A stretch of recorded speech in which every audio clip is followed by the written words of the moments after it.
evening and welcome to our Privacy and Cybersecurity Today program. Tonight we will hear from 3 knowledgeable panelists on the urgent and timely topic.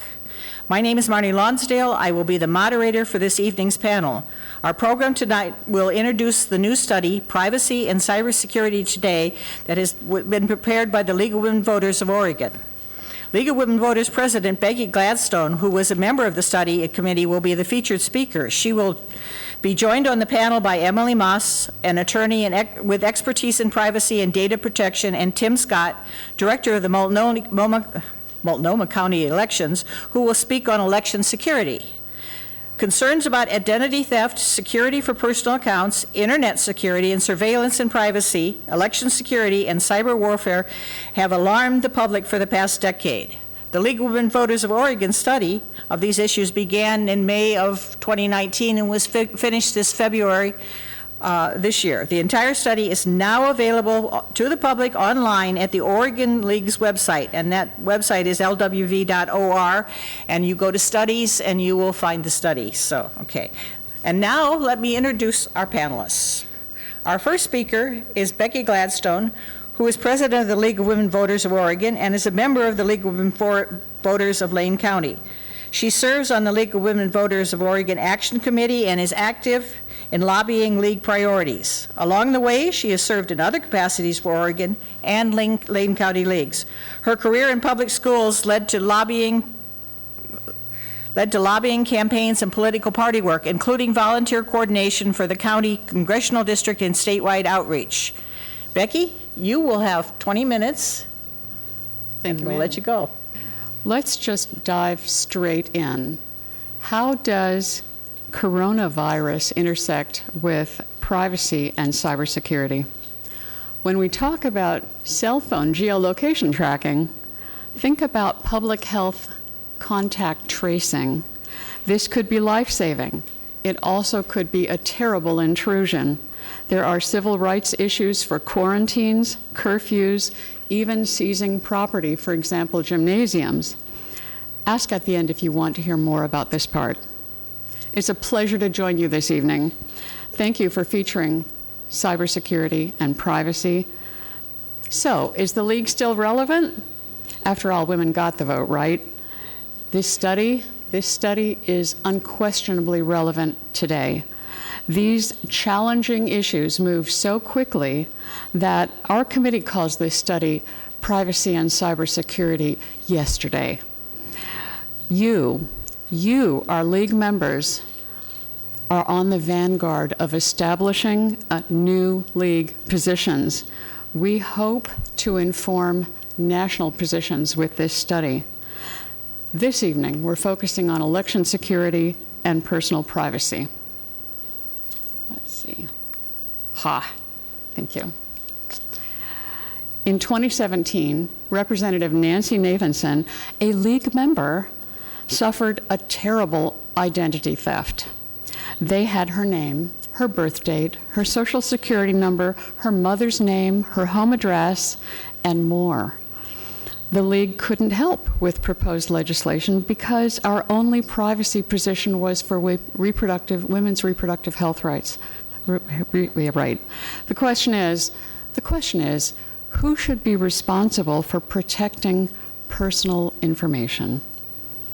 And it isn't an easy question to answer. Your League knows all about our study process. If I'm addressing a group that isn't as informed as you are, I would go through each step of this, but I think you can read it. We resisted narrowing our study scope because the League needs to address these contemporary issues. Our intended audience and study purpose have 3 parts. Provide what is commonly called cyber hygiene guidelines, arm our action committee with positions we currently lack, and share with other leagues for concurrence or to build on their own studies. We started with changing privacy perceptions and attitudes. Of course, the League of Women Voters is vigilant about election security and how political activity and influence is evolving. We'll get to that in the second part of the program. In colonial America, privacy could be considered suspect because it could threaten the group's survival. Early American privacy laws protected upper-class, free, property-owning white men. An 1888 Supreme Court decision opposed women's suffrage to protect the sanctity of a man's home and the privacies of life and his personal rights of security, liberty, and private property. By the 1900s, there were 4 key privacy torts or actionable legal wrongs: intrusion upon seclusion, public disclosure of embarrassing facts, showing in a false light or similar to defamation, and appropriation of a name or likeness. Early privacy laws protected the rights of the photographers and the owners of the images, not the image subjects. Let's talk about informed consent. Informed consent wasn't used in the 1950s when Henrietta Lacks tumor cells were tested and harvested for both research and profit. Laws to prevent the unethical and deceptive research practices in the Tuskegee syphilis research, the laws weren't adopted until the 1960s. Those started in 1932.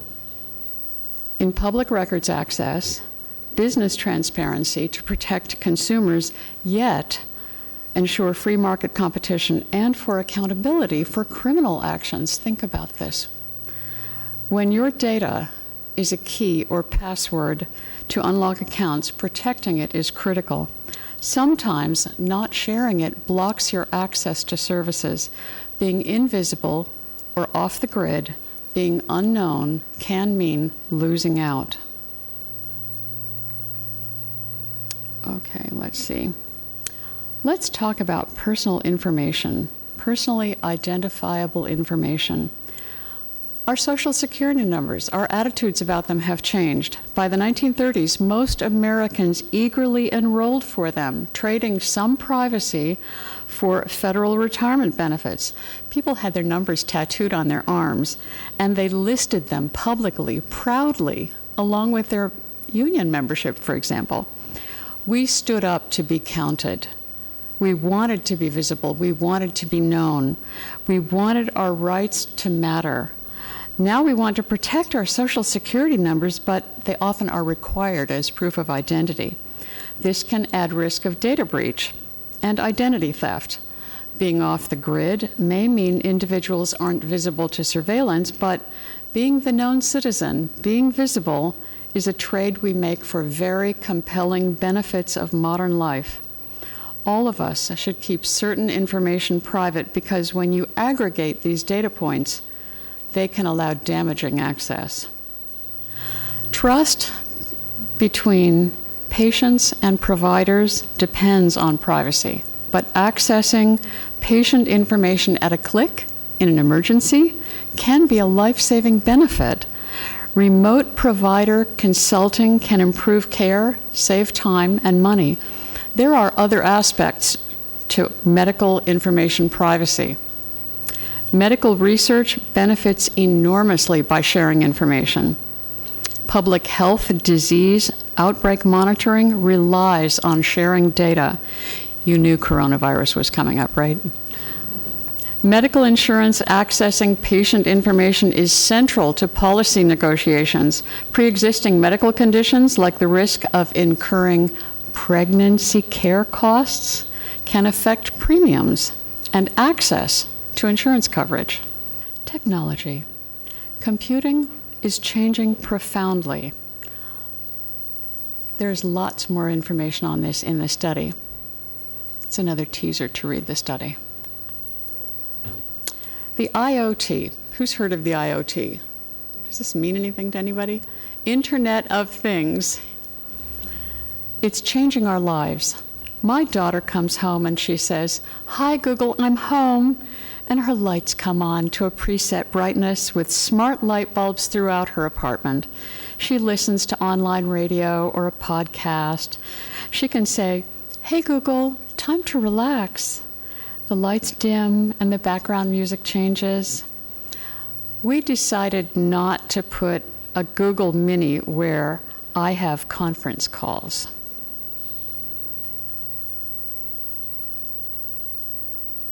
E-commerce. Advertising profit is our fee for free services like Google and Facebook. Marketers can follow us across our devices. Tracking our online activity is profitable e-commerce. This economic surveillance is a trade-off we pay for convenience. I can look up a recipe on my laptop, make a shopping list on my phone, and then when I'm at the grocery store, a pop-up coupon comes up. The question is, did I have a say in this transaction? Phone app user agreements can be 2,000 to 3,000 words. I installed one to pay for parking at the Portland Historical Museum. I didn't see coin slots or card slots, and I had minutes before I needed to rush right in with the spot right conveniently and close by. A couple of minutes to spare, so I installed the app. I didn't read the agreement. I gave them my credit card information, and I still wonder how risky that was. Facial recognition is just one biometric measurement with finger and palm prints, iris scans, even gait observation, the way you walk. Fingerprints can unlock your cell phone, but we're encouraged to think of them now as usernames rather than passwords. The problem is, if someone copies or spoofs your biometrics, you can't reset that as a password. Facial recognition has consumer advantages like organizing photos. Google Photos correctly suggests that the two images on the left are the same person, actually 80 years apart. We were trying to cap our research back in September. You might have noticed that was a pretty tight timeline. Just as we were getting ready to cap it, the news came out that they were rumored to be banning the wearing of face masks in public because of the student protests. The very next day, they did ban them, and now they've rescinded that because of the coronavirus. Our data has significant market value. Data brokers legally collect and sell our addresses, phone numbers, public records like court documents, marriage licenses, driver's licenses. Under US policy, it is not we as users, but the technology companies who collect our personal information that our data, subject to their terms of service, they have the rights to use that as they wish. The Oregon Attorney General Consumer Protection Task Force is working on this. We need to be aware of these things so that we can speak to them for legislative action. Police body cams are complicated legally for transparency and for privacy. They seem to help everybody act more civilly when they know they're on camera. Police report that public perception benefits from this transparency. But consider the example of the police called for a domestic dispute. They enter into a family scene, the body cams are running, but the privacy of unexpected minors cowering in the corner must be protected. Remember the recent high-profile deaths with racial clashes? Processing and accessibly storing vast data libraries is a new challenge, especially when you add in the privacy and transparency tags. The Seattle police decided to blur some of these images. You can see the three little ones. How useful is that? It's blurred for privacy. I recommend when you read the study, look for the recommended readings and go for, should we see everything a cop sees? Also, by the same Oregonian New York Times author, How ICE Picks Up Its Targets in the Surveillance Age on Disappearances in Vancouver, Washington, Our Backyard. The automatic license plate readers. These automated readers, like this one on this police car, can help to reduce crime. But they also can connect to public revenue files to collect debts like parking tickets, alimony from your parking, from your car. They may replace devices that require search warrants, and then they can be illegally intrusive, lacking those warrants, or when networked to jurisdictions exceeding their bounds. Poor people and racial minorities are disproportionately affected, and the ACLU is on this. These cameras were recently adopted in Eugene. I don't know if they're in place here in Portland. Okay, please, Peggy. Okay, these policies, these legal privacy statements are available in our study. They include location data, timeline, search history shared across devices, the profile of all the ads you've ever looked at, including location, gender, age, hobbies, career, interests, relationship status, maybe even your weight. There is a full user download option instructions in the study. Next. Thanks, Peggy. Okay, geolocation tracking. This is on my phone.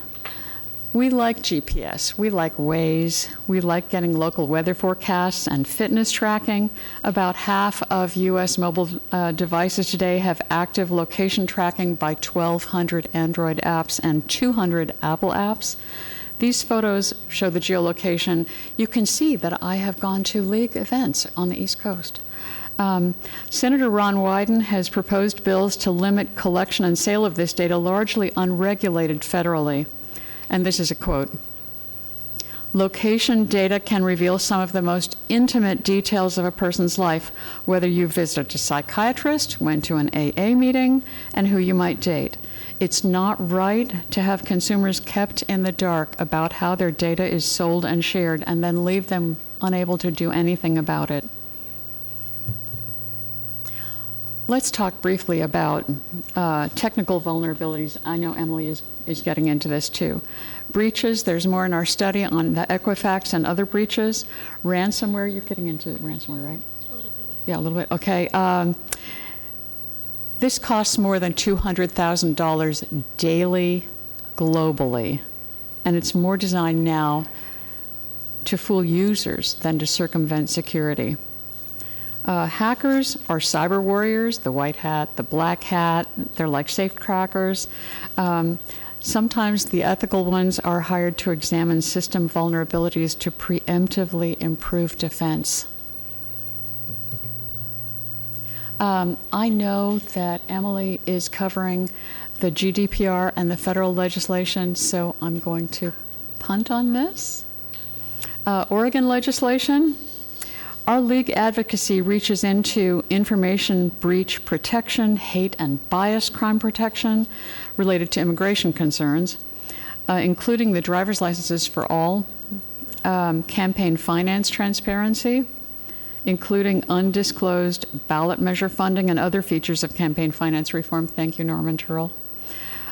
Election security with our risk limiting audit support, intimate image privacy, and recent public records access reform. And there's more in the study. Cyber hygiene. This is all in our study. We do have handouts you can print online, and I know Emily will get into this. They feel rote to us on our committee by now from working on these for months and months and months, just like you feel about being told to wash your hands right now.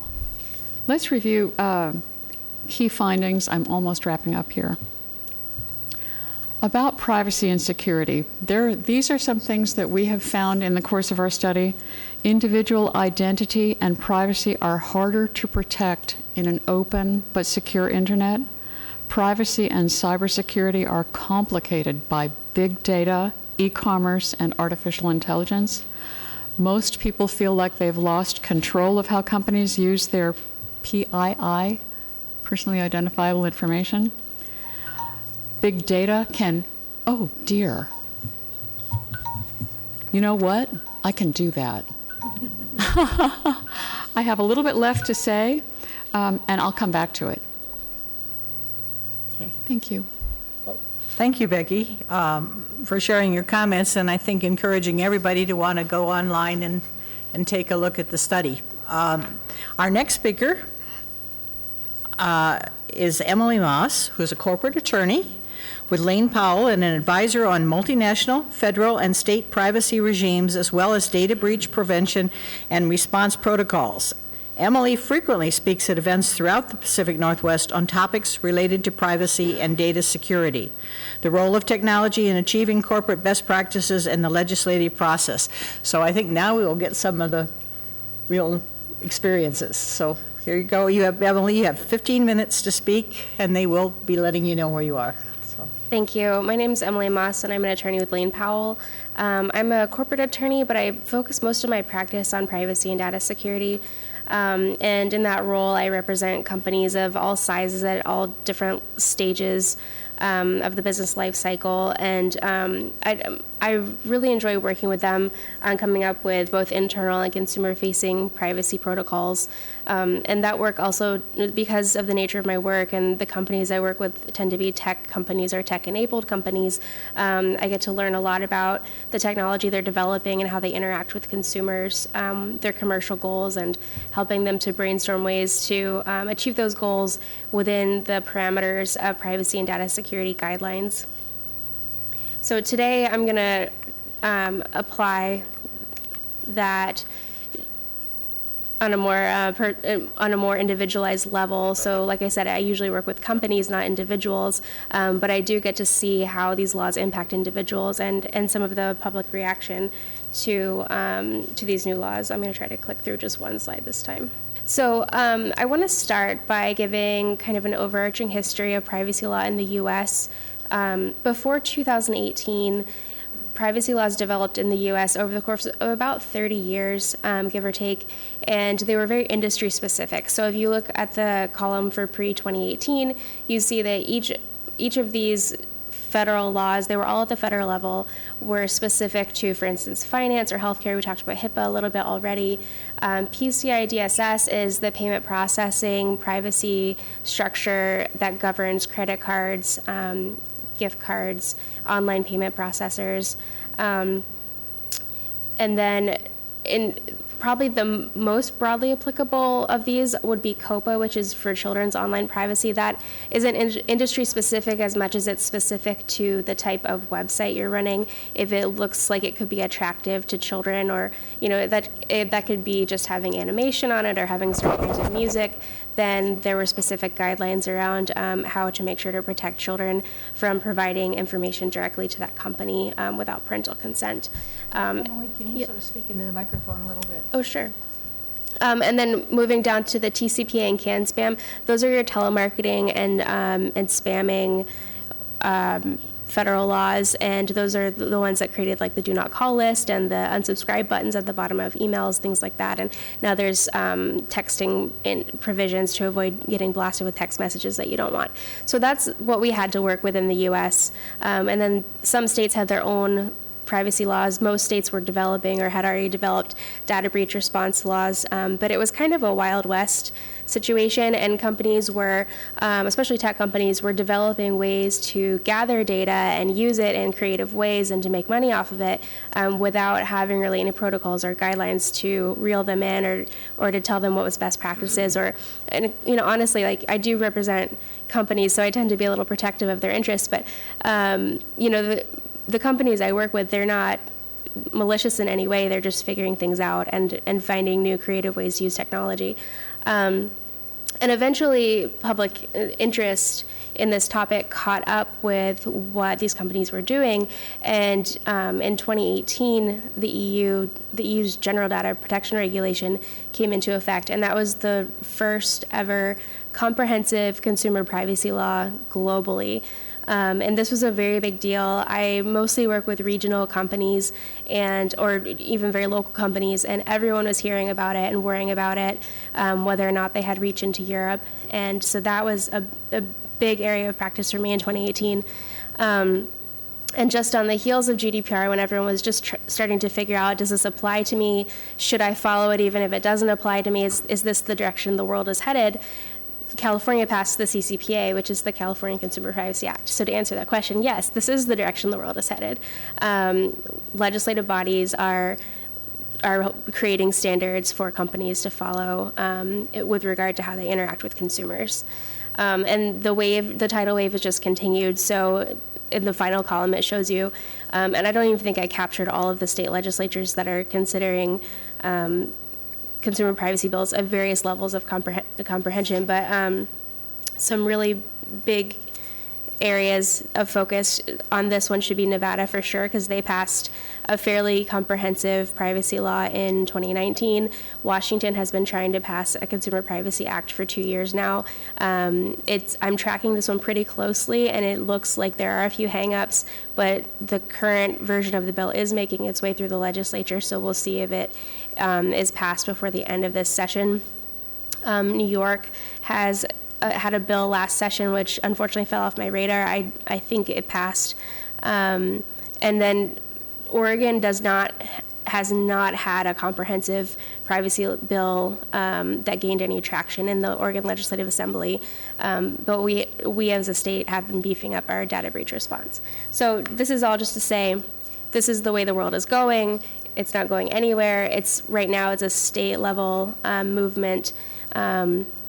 As was said earlier, there's not really anything federally that's a comprehensive consumer privacy law, but there's a lot of talk about it and a lot of hope for it to create an underlying standard. I don't know what the timeline is that will become a very real conversation, though. I'm going to talk a little bit about the California Consumer Privacy Act. This is probably going to be most of my time. And that's just because it's the only comprehensive U.S. privacy law that we have. It's also creating the U.S. gold standard. I personally think that the GDPR is a better law. It's better drafted, but this isn't Europe. This is the U.S., and the CCPA does have, I would say, about 80% overlap with the GDPR.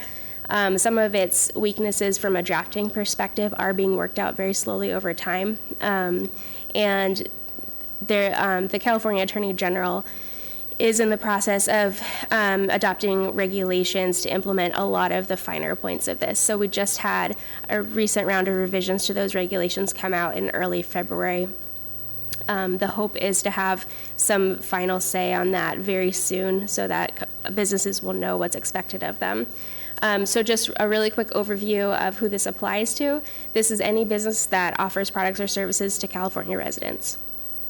There's a revenue threshold of $25 million, and the assumption right now is that that is global revenue, because stakeholders have asked the California legislature to be more clear if that's California revenue or any other kind of revenue, and there's been no change to that part of the law, so we're assuming global. Another threshold is if the company possesses the data of 50,000 or more consumers or households, which sounds like a lot of people, but it really isn't. If you have a website, that's 137 clicks per day in a year.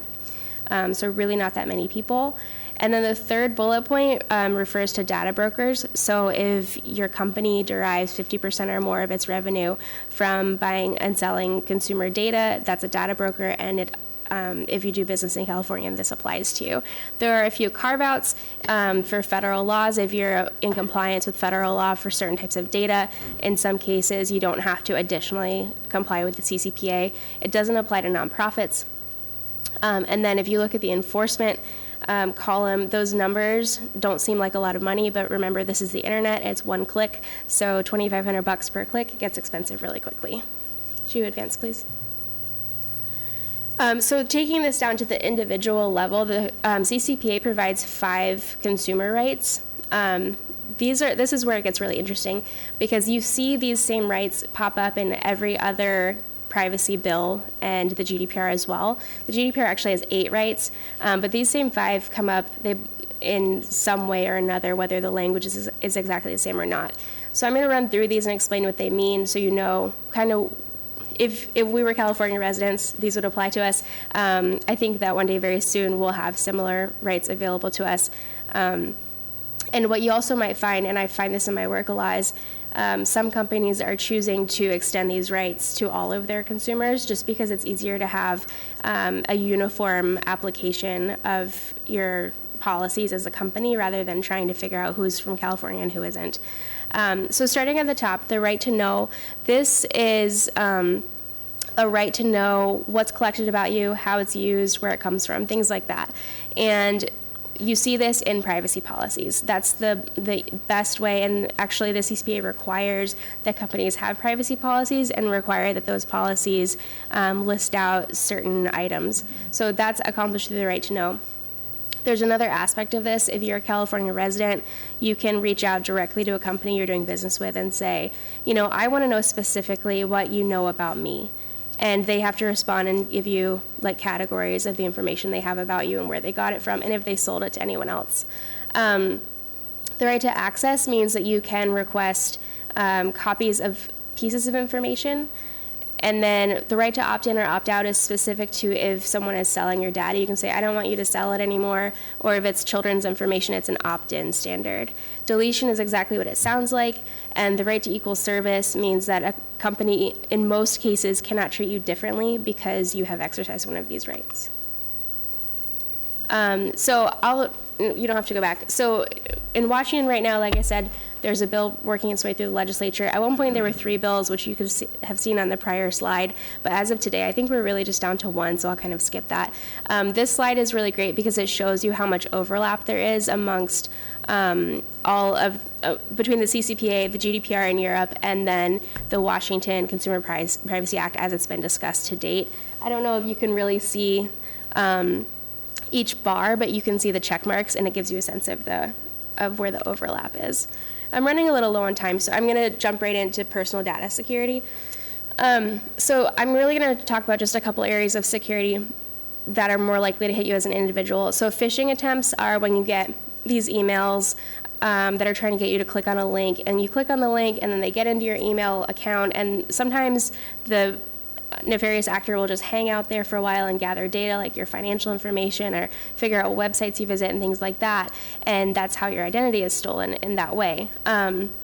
So my best advice to you is to be aware, like look for these emails. They're at first glance they're going to look totally normal, but if you look at on this slide in particular, the email address is a little off. It's like YouTube. That's not YouTube's email address. So look at who sent it to you. Look at the text. Make sure that the grammar is decent, things like that, and just don't click on links if you don't know who it's coming from. There was some discussion earlier about ransomware. You will know if ransomware is on your device because you're going to get a sign like this, and then you're going to get a request to send money, usually, sometimes through Bitcoin, sometimes it's a wire. And I don't do data breach litigation, but a lot of people will say, like, well, why would I pay it? The person's just going to take my money and not give me my files back, not give me back my data or access to my device. And my understanding from my data breach colleagues is that there's this sort of honor among thieves where they do actually give you back access to your device and your files, because if they don't, then the whole thing is up for everybody else, and people will just stop paying them and they'll just like start over and rebuild their files. So I don't know what the takeaway from that is. Anyway, so just some tips and best practices. Secure your logins, change your passwords regularly, make your passwords complicated. Using a password manager is great too. You can look at each of your devices, go into your settings, find ways to limit tracking. If you're on your phone and you've got like 15 apps open, close those, because you're having all kinds of data, like they're tracking your data everywhere you're going. And that's not to say all those companies owning those apps are up to anything malicious, but you don't need unnecessary data floating around. Just close the app. When you get emails, check the sender. Don't click on links or open attachments that you're not sure of who they're from. Every now and then go in and clear your cookies. You can also go into your browser settings. I know I'm talking really fast. You can Google all of this later and find out how to do it. You can go into your browser settings and actually limit how cookies interact with your browser so that less of your personal data is being collected by the websites you're visiting. I would say research yourself, like Google yourself sometimes if weird stuff is popping up. Maybe get a credit check, maybe just look into that, or like call the business that it's popping up on their website and say, hey, that's not me. And I tell this to my corporate clients, data minimization is your best friend. The easiest way to have good data hygiene is to have less data. If you're not using it anymore, delete it. I would say that's probably the easiest way to go about that. And that's all I have to share today. I think I might be out of time anyway. Thank you. Thank you, Emily. We are now going to give the floor back over to Becky, who I think has a few points she wants to make and we'll begin introducing the second half of our program, which will be the study's findings on election security and political privacy. So we'll turn it over to Becky. Did you want me to get into election security, or shall I go back to what I skipped? Do you have time for both of them in 10 minutes? Let's go to the election security and see how it goes. Can you go to slide 26, Peggy? I want to talk about fake news. Fake news isn't a new problem. When Jon Stewart started The Daily Show in 2004, fake news was entertainment. Deep fakes are recent. This is a cross of artificial intelligence, AI, with social networking. Computers increasingly think like people with visual perception, speech recognition, language, and decision-making. Synthetic daily news is broadcast in China by realistic, simulated newscasters. We often don't recognize altered media. This is an elections issue because, like the recently altered video of Nancy Pelosi with the slurred speech, we can expect this will happen in our elections. There are several aspects to election security. One of them is hacking. I will leave that to Mr. Scott. Misinformation and discouraging voters and making people feel like their votes don't count or not trusting what they're seeing, that is something that the league needs to address because we are a trusted voice. A real problem is not only do we believe the fakes, but we're starting to doubt the truth. Next. Election security. Oregon is ahead of the pack because our state uses hand-marked, voter-verifiable paper ballots, and ORS allows but doesn't yet require risk-limiting audits. Our vote tally machines are not directly linked to the internet. Today, we need to think about how public health recommendations could affect our elections. A few years ago, I ran an election observers team in Eugene, standing in the elections office from 7:30 a.m. until 2:45, until they closed with the final tallies. The AP reporter and I were standing there, and then we went home. But at 4:30 in the afternoon, the sheriff leaned over to me and he said, "Do you realize we've had over 1,000 people walk through here already today?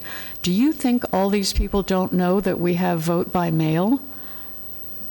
People in Oregon vote in person for all kinds of reasons.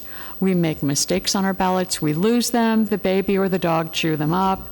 You can fix your voter registration and get a ballot on election day if all you have to do is change your address. Our election officials are extraordinarily helpful, but what could public event restrictions mean for conventions, for primaries that are happening now, where voters wait in line for hours? We discussed contingency plans this morning for gathering signatures for ballot initiatives, trading pens, passing forms for signatures. Some see this as a legal time bomb because without adapting existing law, there is no authority for dealing with suspension of presidential elections. We must be exceedingly careful of this. These actions are legally fraught, lacking reasonable precedent. What about our civil liberties, civil and constitutional rights? There is overlap with privacy and cybersecurity that needs our attention. I will defer to Mr. Scott on election security, but I do want to cite Thomas Hicks of the U.S. Election Assistance Commission. They say assistance is their middle name. And he says, everyone needs to do everything they can to ensure confidence in the system, because if you don't vote, then your vote definitely will not count. I do want to touch on a few other things before I hand it over. Political privacy. Political privacy and discrimination are huge issues for us. Think of these: the McCarthy-era blacklists, Citizens United and campaign contribution transparency. What about dark money? Cryptocurrency could further obscure transparency and campaign contributions. The League urges for political involvement, but with today's online discoverability, does that mean that members should not make any political contributions to remain nonpartisan? We discussed this recently in a league committee. In Oregon, any $100 annual aggregate of donations to a single candidate or PAC is publicly reported. Before I leave, I want to mention the census. We'll address the census with election issues because getting an accurate count will affect whether or not we get the 6th congressional district in Oregon.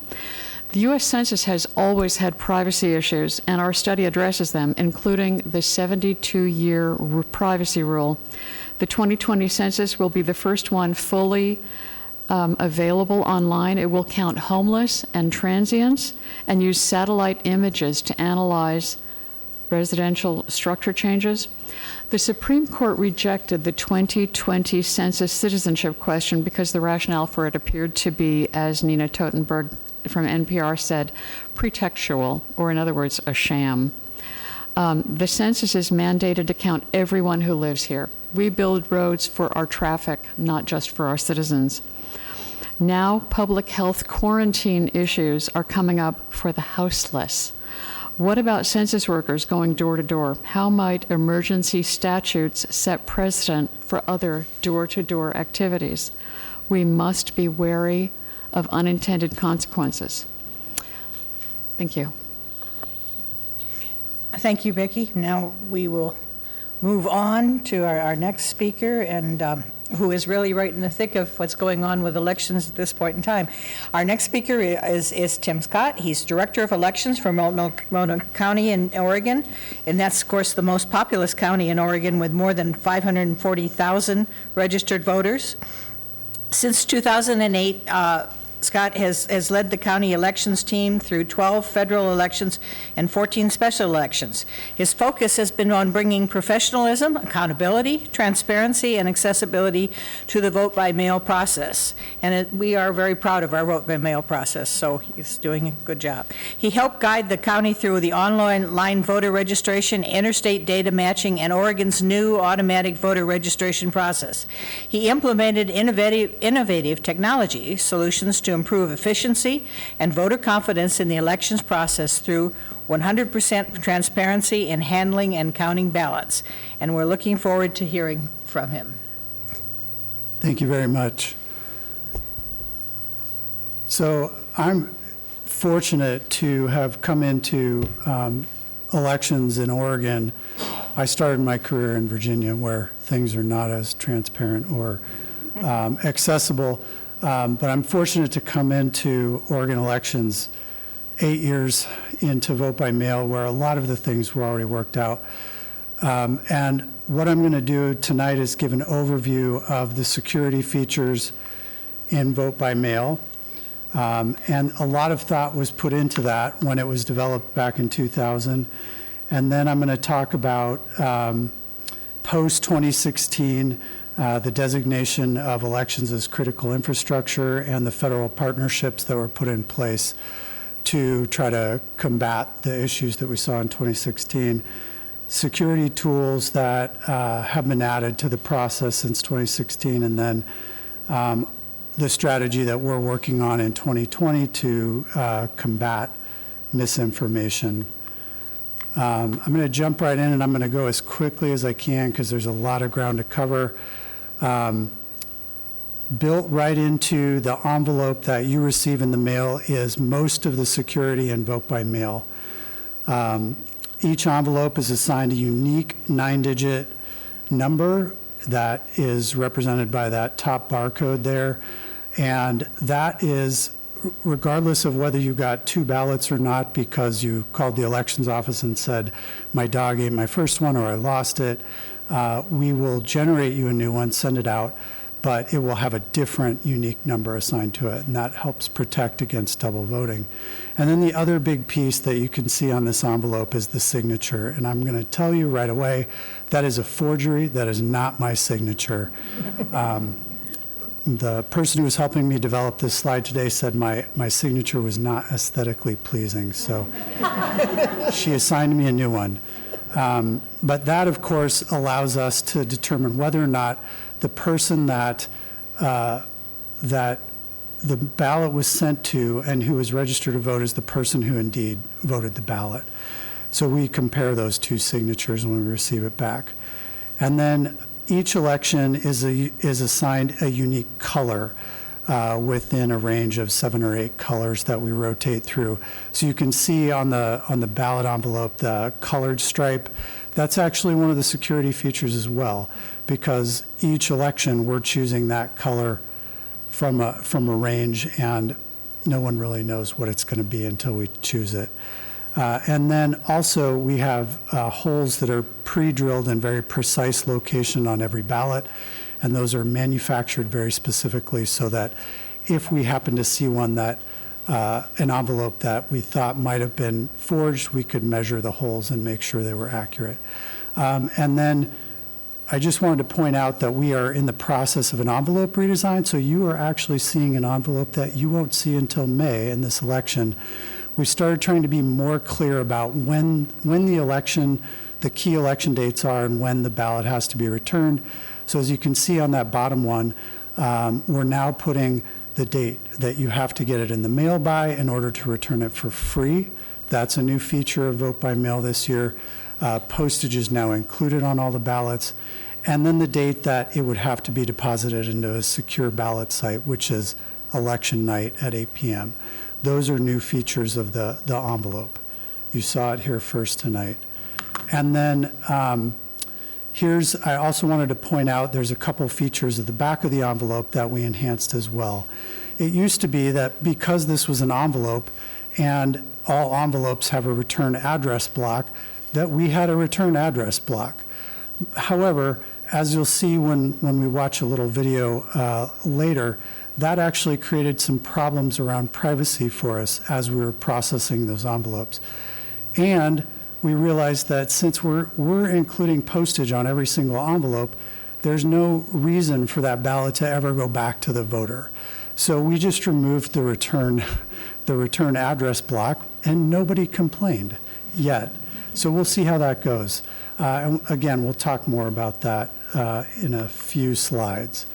And as was mentioned earlier, paper ballots are the gold standard in having a secure election, because then you have a piece of paper that has the original marks of the voter, and that piece of paper is preserved for 2 years after the election in a box in a secure location within the building. And so we're able to preserve that vote no matter what happens to the electronic record that's tallied. And so if we ever have to go back to the paper ballots, which in Oregon we also have the gold standard of recounts, if there's a recount, we have to go back to the original paper ballot in order to do the recount. We do not recount the electronic record.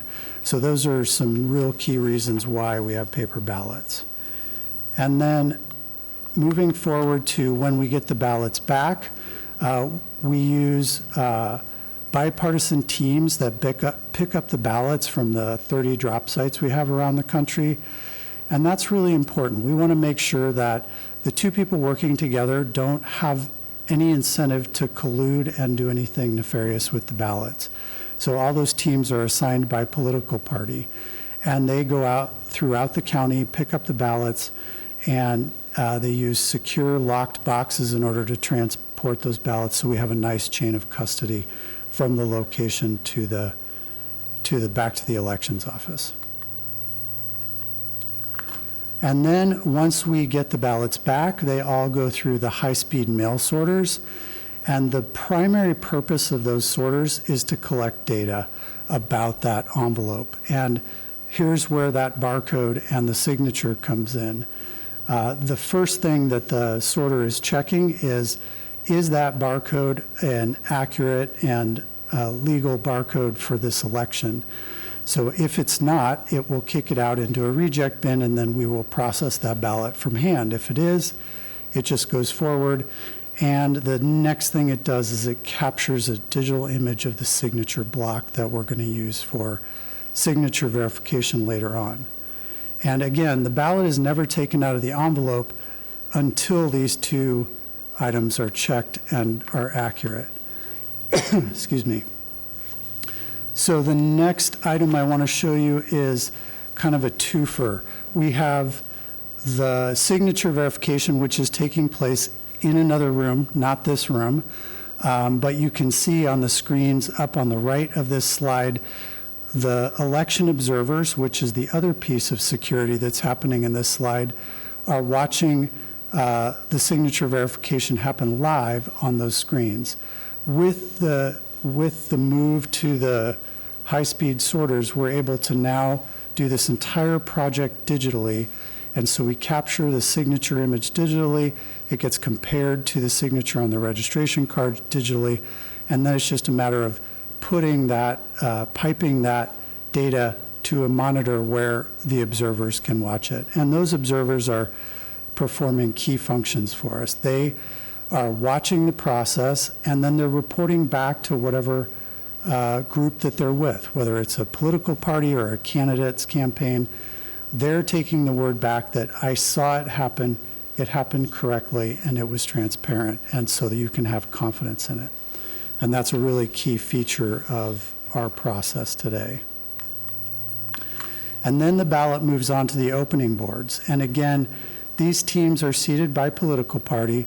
There must be at least 2 people of different political parties on the opening boards in order for them to function. If one of the people of different political parties that's key to that mix stands up, all processing stops. They have to work together as a team in order to move the process forward.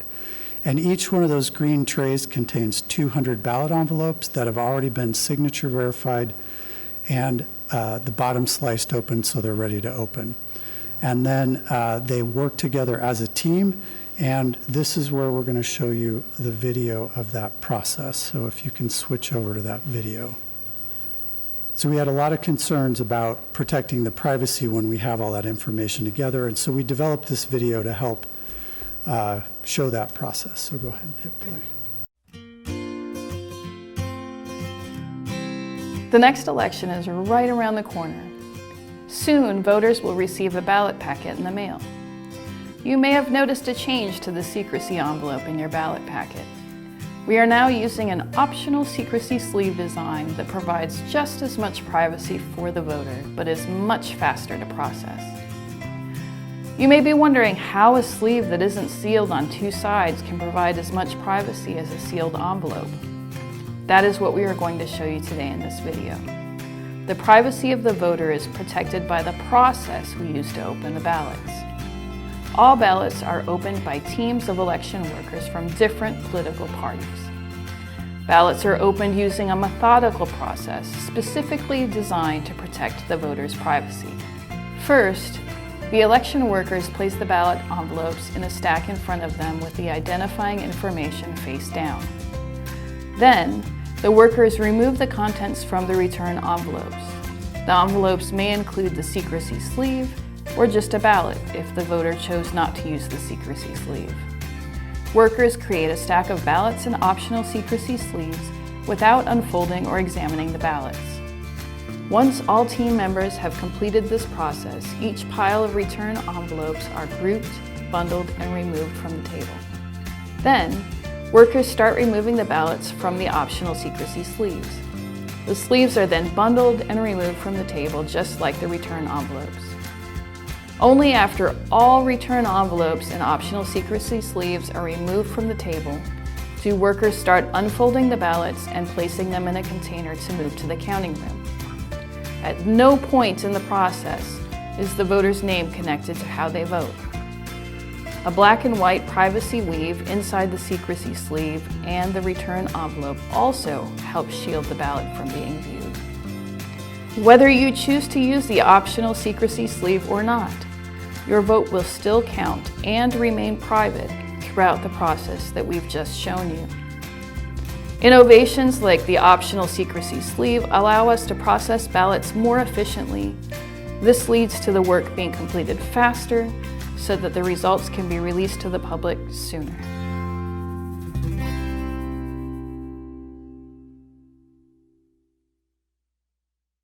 Okay, so we're running a little short of time, so I'm going to try to wrap up kind of this walk through the process with the physical security that we have in the tally room. And I'm just going to list a bunch of things off. You're welcome to ask questions about them. We have key card controlled access to the tally room. Only staff that need access have it. 8 motion activated cameras recording as soon as someone enters the room. The tally system is, as was mentioned earlier, is air-gapped, meaning that it only exists inside the room, never connected to the internet or connected to any other network. USB ports that are not in use are plugged with a device that requires a special key to remove. USB ports that have a tamper-evident, that are in use have a tamper-evident seal. Encryption used throughout the system makes it difficult to access without credentials. Passwords are changed each election or when staff change.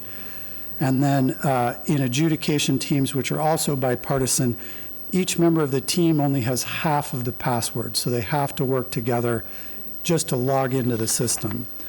And then we also do a ton of logic and accuracy testing when we program the election.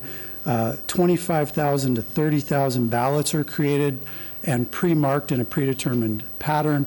And then we take a subset of that and run it for the public 3 times throughout the course of election to make sure the ballots are tallying correctly. And then we also have bipartisan teams of election workers who can go out in the field and help people exercise their right to vote. They could do that by helping them read and mark the ballot, but they can also bring assistive technology where the voter can vote privately and independently as well. And then we've talked about audits. Audits have been mentioned earlier, and Oregon has actually been ahead of the curve on that as well, implementing audits after every general election in 2008. And then Multnomah County has moved forward with doing audits after every election starting in 2017. And then most recently, as Becky mentioned, RLAs were implemented, and I'm going to cover a couple more things, even though I just got the stop sign. Moving on to what's been done since 2016, we've been really fortunate to have this great partnership with Department of Homeland Security and CISA, which is kind of the branch that's been tasked with working with Elections Office on critical infrastructure. They've provided information sharing through the EI-ISAC and the Center for Internet Security, so we have more information than we've ever had before, and you can look all that stuff up as well. And then we've also been the benefactor of physical and cybersecurity audits provided by Homeland Security, which has helped us create a list of things that we want to work on. We've been working with county leadership to try to evaluate options and support enhancements for 2020. And then the state is going to be able to provide Albert sensors, which are network intrusion detection systems funded by federal grant money. And then we're also working with county IT to find solutions for social media monitoring to deal with misinformation and disinformation.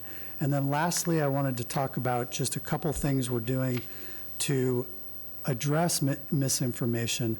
The National Association of Secretaries of State has started the Trusted Info 2020 campaign that we've been using to try to make people aware that cyber hygiene is everyone's responsibility. Evaluating information sources is everybody's responsibility.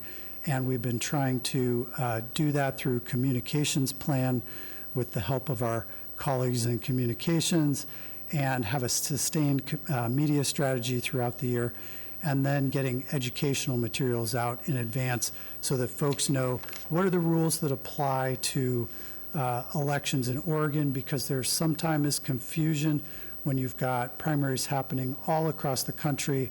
What are the rules that apply to me? and how do I exercise my right to vote? So getting information about that out there. Thank you very much.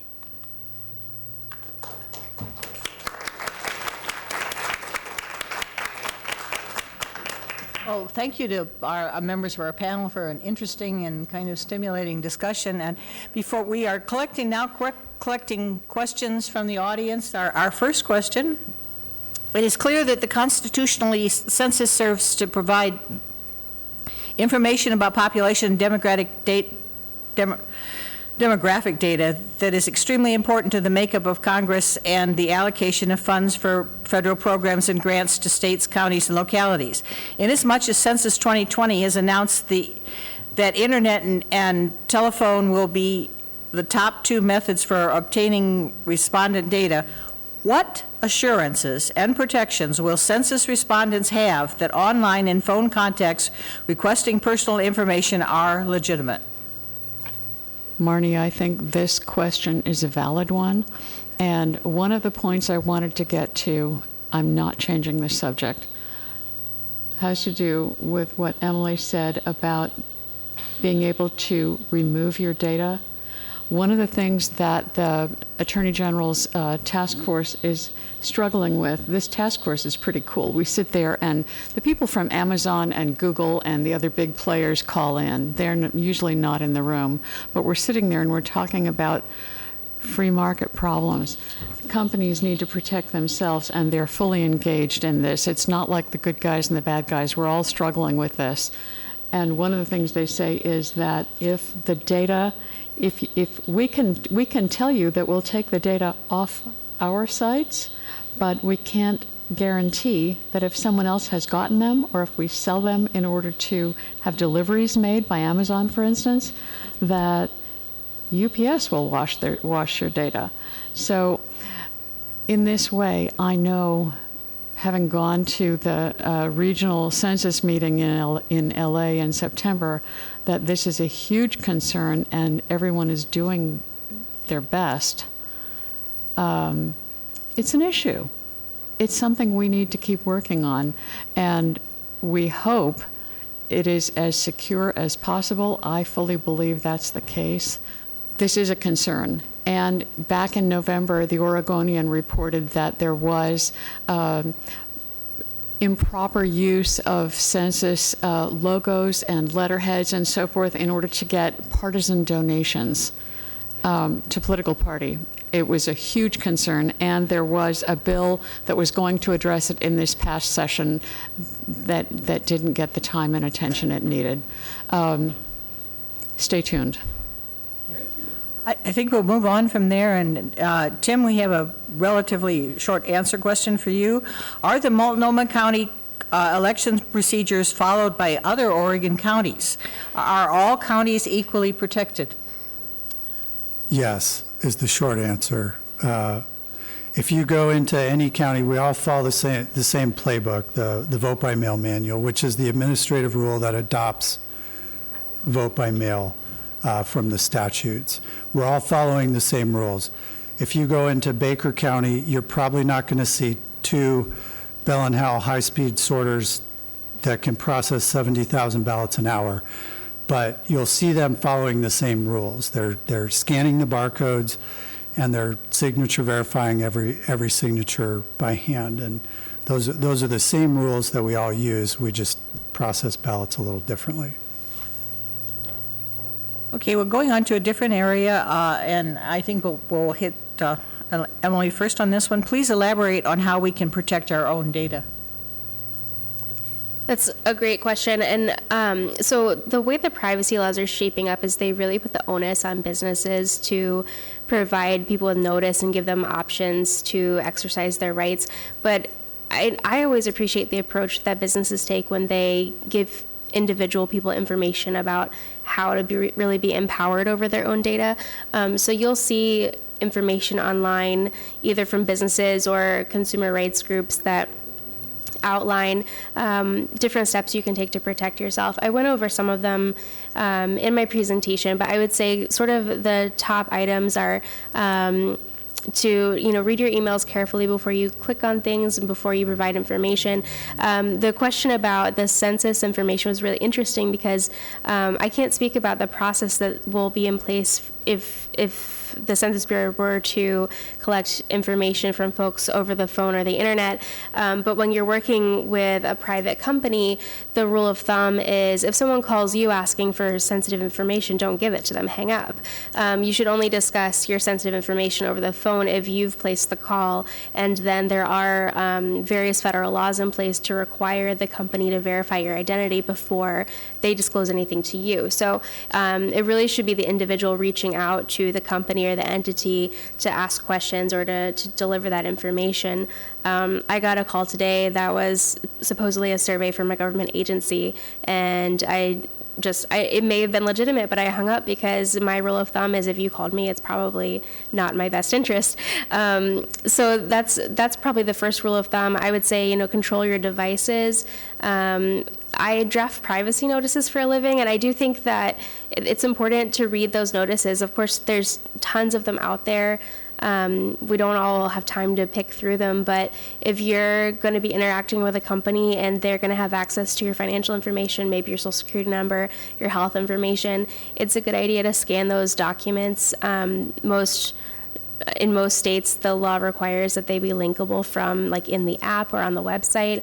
And they have to provide you with a way to reach out by email or by phone to ask questions. So you do have a lot of options to interact in a meaningful way with the companies that have access to your information and are using it. And at the end of the day, just remember, you should feel empowered because your data is very valuable to you, and it's also very valuable to these companies.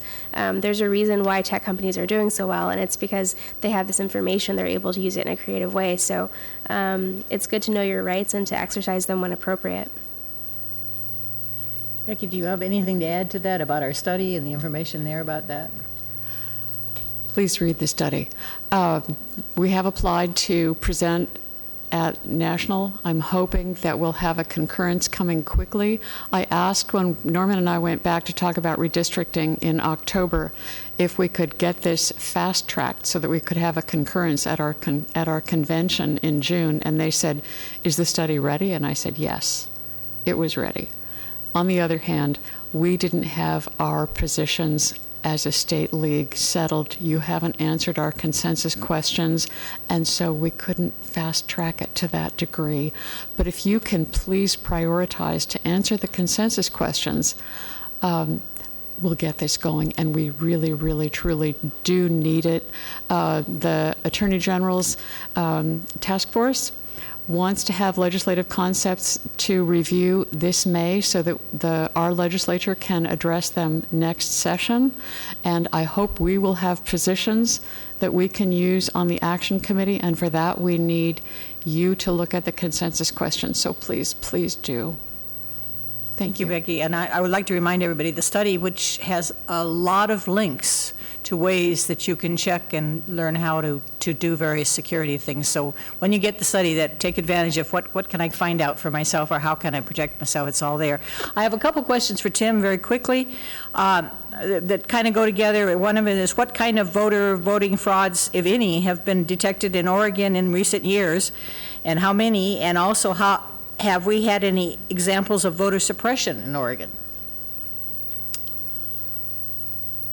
So, I mean, there in the 12 years that I've been doing this in Oregon, I would say the number of cases that Multnomah County has turned over to the Secretary of State's office is probably under 10, where we believed that it was actually fraud, somebody trying to do something illegal to either gain an additional vote or vote when they weren't supposed to. So the incidence is very low from both personal experience as well as what I know of what I've read, studies that have been done.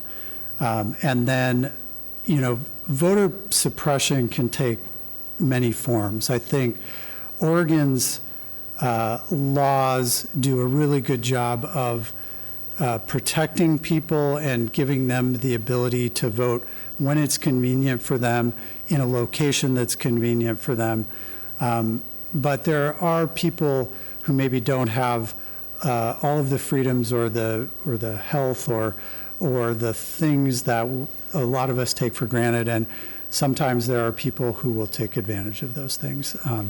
We've had that reported to us in the past, and that's something that we're wary about, especially with our voter assistance program. When we go into somebody's house, we're all mandatory reporters.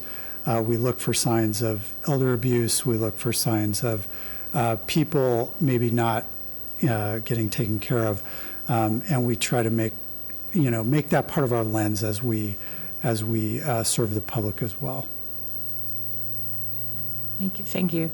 One more quick question on that. This one says, I am convinced about the security of the Oregon elections, but I worry about other states. How can we be confident in national elections results in all the different election administrations? Any comments on other states from any of you? This is a great question. However, I've been an election administrator in 2 different states. I've met people from all over the country. I network both regionally and nationally with election officials as well as internationally. And we all have one thing in common. We all want to do a great job within the laws of the state that we're working in. And I think that is really kind of the difference in elections is the state laws that are applied. I think that's the best I can do with that. Now, to get on to another different area, what can be done to address misinformation in the sponsored links sections on news websites that don't otherwise publish sensational content, e.g. doctors hate him? E.g. Dr.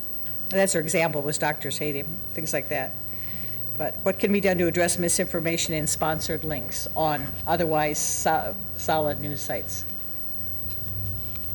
Do you want to speak to it? Anybody? I can speak to it. Is that it? When you look at social media, try to dig out the source, because those things are intelligently designed to attract us. We call them clickbait, like, oh, I love that.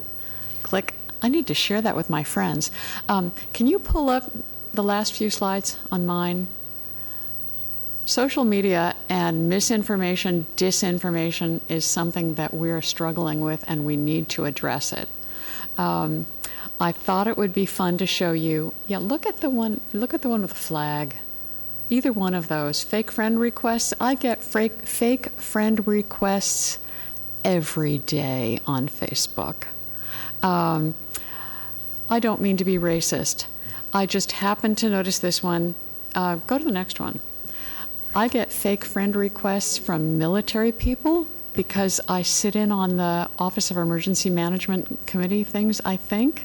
How about this one? I get lots of requests from people who are out in the petroleum industry, military people, puppies. Sometimes they only have pictures of puppies. Look at your, or kittens. Look at the friend, look at their history. If they have 2 posts or 3 posts in their timeline, they're probably fake. Can you go to the cybersecurity or to the quarantine one? I got an email this morning from Department of Homeland Security saying that they wanted to respond regionally, asking if we could ask around publicly and find out if we have any complaints of immigration issues with people not wanting to come in to report illness. And this is a problem. This is an actual person in quarantine in Seattle. We paid for the photograph. It's publicly, we can use it. I thought it was interesting that the health providers in the background, their identity has been blurred. There are all kinds of issues that have to do with cybersecurity, quarantines. It's gnarly, and we need to pick up on it. Thank you. I think are we basically? We've got a few minutes left if you Yeah, have questions. we are out of questions. Otherwise, Okay. I have a question. You got one I quick do. one? I have a quick one for Mr. Scott. gold standard of election security, election performance. Oregon is so cool, but nationally, one of the things the league keeps seeing is, when are you going to go to same-day registration? And I have to tell them, we have a history with the Rajneeshis here. And are we ready to go to same-day voter registration? You're right, we have a history. And the challenge is, it's in the Constitution. So whether we're ready or not, it's going to take a huge political effort as well as a vote of the people to decide whether or not we're ready. I enact the laws as they're written. I think that personally, I think that the voter registration deadline is a barrier that stops too many people from voting. I would work very diligently to make sure that we figured out every nuance of same-day registration if it were to become law. That's the best I can do on that one. Do you have time for another quick question? Is there time? Oh, perfect, thank you. This is for you, Emily. So when we looked at GDPR and we looked at California, are we okay? Go ahead. Okay. When we look at the California privacy, one of the things that came up in our task force, people were kind of giggling about it. California is the best we've got so far, and they desperately needed it. They were in almost the same position we're in when I'm telling you, please do this quickly because we need it for next session in Oregon. The California Privacy Act, apparently, they really wanted to protect the privacy of children. Think of the body cams, the police body cams. They're going into the apartment. Dad is threatening mom, but the kids are cowering in the corner. We need to protect the kids. So they have privacy standards for adults. They have privacy standards for kids. They accidentally have this gray area between, I forget, because the people who were citing it didn't remember. Is it 13? When do you stop becoming a child? But there's a teen hole there for the teens between children and adults. And I wonder what else we need to be thinking of in Oregon so that we can fix that. Well, so that is true. The original draft that was passed did have it was basically a math gap in the way it was drafted. I did not have time to talk about this before, but the CCPA. So I'm hardly a CCPA apologist. I used to work for Ledge Council and draft bills. I wouldn't call myself an expert on that either, but it does give me an insight into when I'm reading legislation, finding what legislation that is more or less structurally sound. And my comment earlier about the GDPR being, a quote, better law is more from a structural standpoint than a policy standpoint. The Europeans took a number of years to craft that policy, and it was actually based on a prior law. And so all of that policy was it was better thought out, and I believe better articulated. And so the implementation process for companies around Europe has been less fraught with issues than what we're finding in California, or with the CCPA, because it does apply outside of California. The CCPA, as it was originally in its original state when made effective, had typos and gaps in the language and logical issues, that a lack of clarity in certain areas. There was a lot of just pushing things off onto regulations that hadn't been drafted yet without any real guidelines. In 2019, a number of those issues were addressed, but not all of them, and some of them were requested to be addressed and still were not addressed. I don't have any insight into why that happened. And this is all to say that, yes, there are still gaps in it. There are still problems. There's a lack of guidance. That particular issue has been addressed through amendment. I expect there will be a series of amendments to the CCPA every legislative session for the next several years. I expect that the regulations will be drafted and redrafted every couple of years for the next 10 or 20 years. For Oregon, I would say my best advice is this does happen with legislative concepts sometimes, where someone will really like an idea, a policy that came out of another state, and they'll just send that into Ledge Council as their legislative concept without really reading it through to find those gaps. I'd say don't do that. That would be a great place to start, is to find the policies you like about it, and then put that into your concept rather than just whole cloth taking the legislative language that has these issues inherent in it. Another important point about the children's privacy in the CCPA is it actually doesn't protect children's privacy in a holistic fashion. It really only protects it when it comes to the sale of children's data.